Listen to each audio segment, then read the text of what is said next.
Regresamos a Noticias 24. Un grupo de diputados, todos representantes de la región de O'Higgins, solicitaron la creación de una comisión investigadora por la serie de irregularidades detectadas en la Corte de Apelaciones de Rancagua.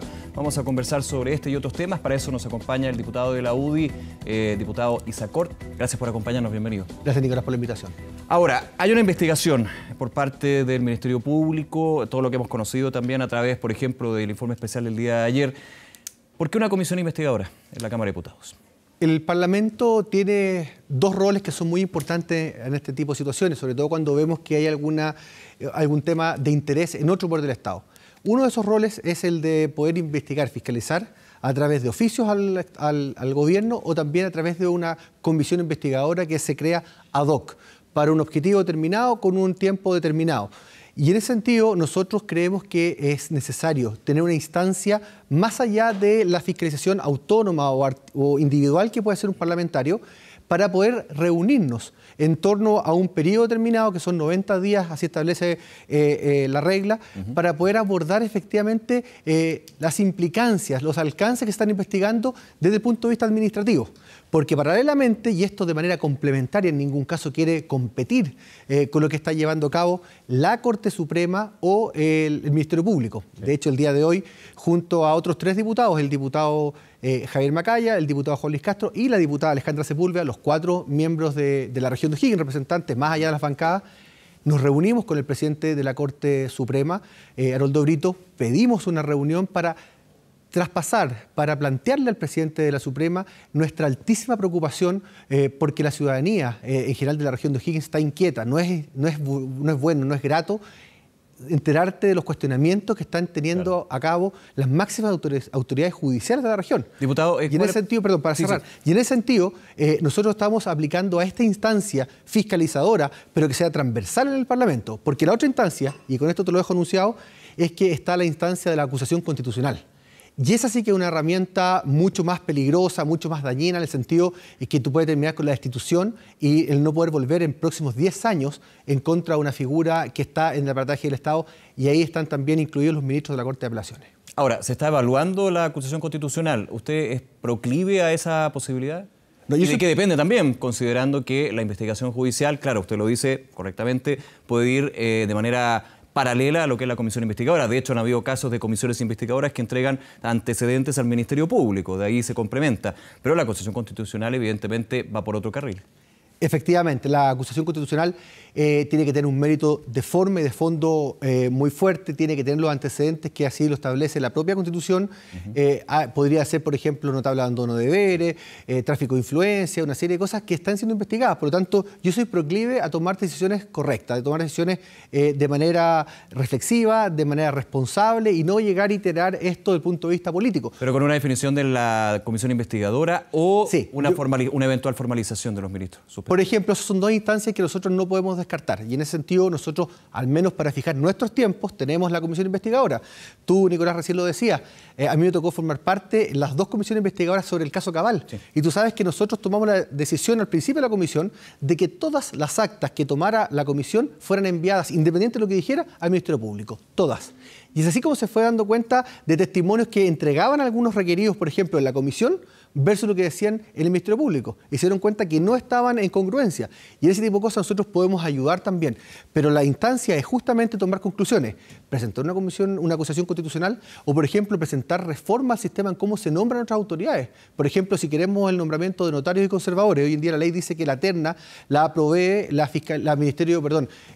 Corte de Apelaciones local. De la zona, claro. Entonces, por ejemplo, hubo tráfico de influencia ahí, hubo ese tipo de delitos que se están investigando, y en ese sentido quizás, por ejemplo, podemos concluir incluso que es necesario reformar la ley vigente, pero no podemos quedar pasivos ante una situación tan delicada, tan dañina. Nosotros se lo decíamos al presidente de la Suprema hoy. O sea, acá cuando vemos que la corrupción o la duda de corrupción está llegando a instituciones privadas como la Iglesia, por ejemplo, pero a instituciones tan necesarias como son los tribunales de justicia y las máximas autoridades a nivel regional, es porque tenemos que nosotros tomar alguna posición, y es por eso que hemos tenido la responsabilidad de tomarla transversalmente. Aquí somos 4 diputados de la región de distintas bancadas. ¿Sabe por qué? Porque lo peor podría pasar aquí que se convierta en una trinchera política. Aquí no queremos crear un caos político ni crisis política, queremos tomar una decisión institucional y eso se hace de manera transversal. ¿Qué les dijo el presidente de la Corte Suprema?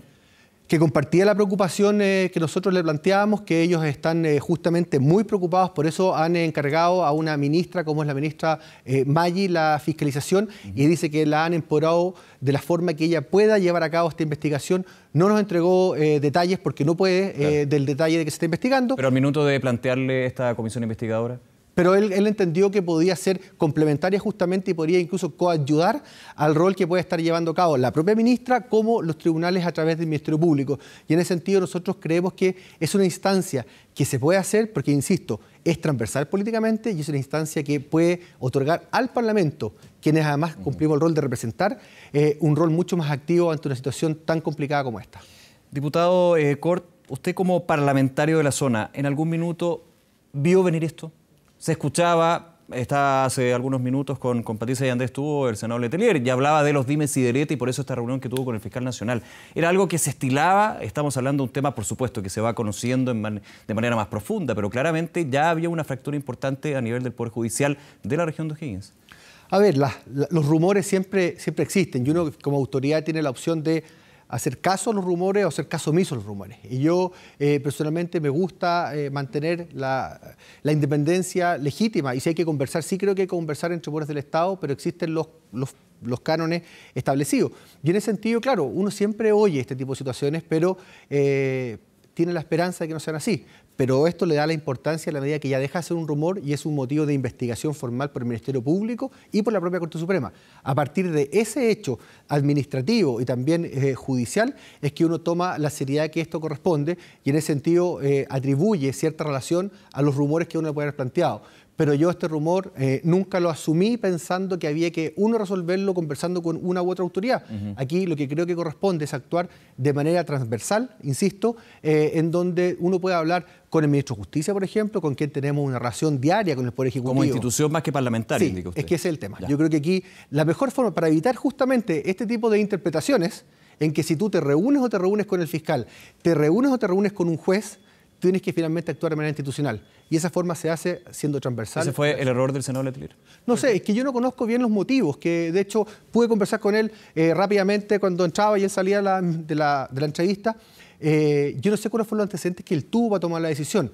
Es un parlamentario que lleva muchos años de experiencia, fue diputado, por lo tanto conoce nuestro rol, hoy en día es senador, y él tiene que haber tenido sus conocimientos, sus niveles para haber tomado la decisión.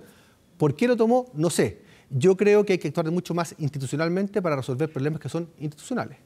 Ahora, dimensionemos la gravedad de lo que está pasando, especialmente para la región de O'Higgins. Y lo pregunto porque evidentemente lo que está sucediendo en la región de O'Higgins podría suceder en cualquier otra región.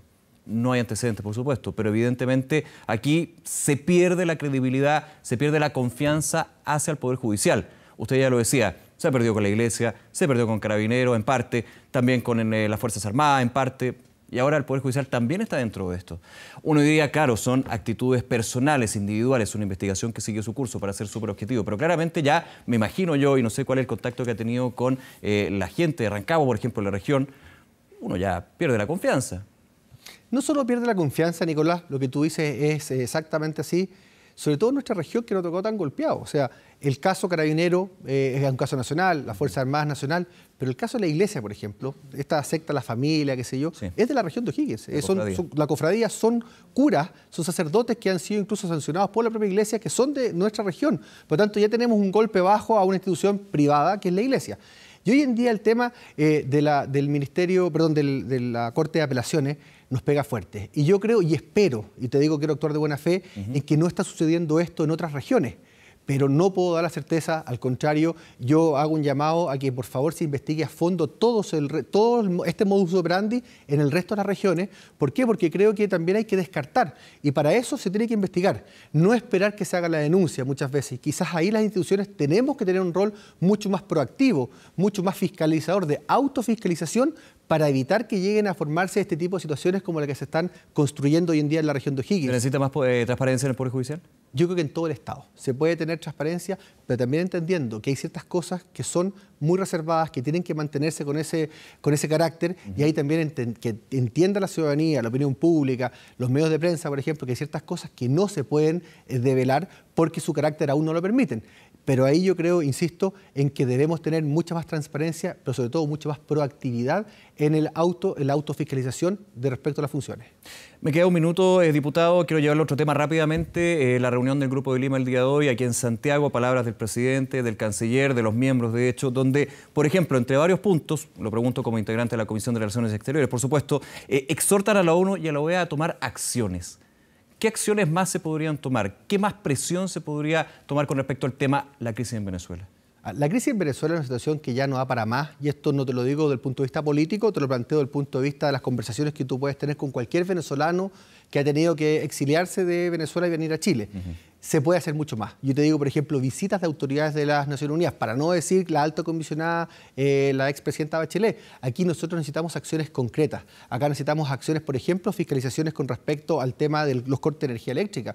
Lo que significa eso. Hace un tiempo atrás el dictador Maduro inculpó a Chile de que era responsable de esos cortes de luz. O sea, vale decir, estos voladores de luces que no pueden ser aceptables. Y la OEA ha tenido una acción muy enérgica con su secretario general Almagro, pero también nosotros creemos que las Naciones Unidas deben estar metidos ahí. ¿Por qué? Porque si no empiezan a tener un poco consistencia estos llamados de algunas personas que nosotros no compartimos, por ejemplo, a través de la vía armada. La única vía de solución es el diálogo y la vía pacífica. ¿Y cómo se evita eso? ¿Y quién puede hacerlo? Actuando los organismos multilaterales más importantes del mundo. Pero con sanciones, porque el aislamiento ya está. Y la ONU también tiene un problema en este punto, es que hay miembros que finalmente no llegan a una decisión mayoritaria porque está China y Rusia que... Es que ahí está el tema. Es que ahí es donde las autoridades de las Naciones Unidas, más allá del Pleno del Consejo de Seguridad, deben conocer la realidad para poder transmitirla al resto del Pleno en las Naciones Unidas. Por eso creemos que si actúan la mayoría, los organismos multilaterales convencidos de la defensa de la democracia, tanto Rusia, China, cualquier otra potencia, deben también estar dispuestos a la paz. Diputado Isacort, nuevamente, muchas gracias por acompañarnos. Gracias por la invitación. Que esté bien, buenas tardes.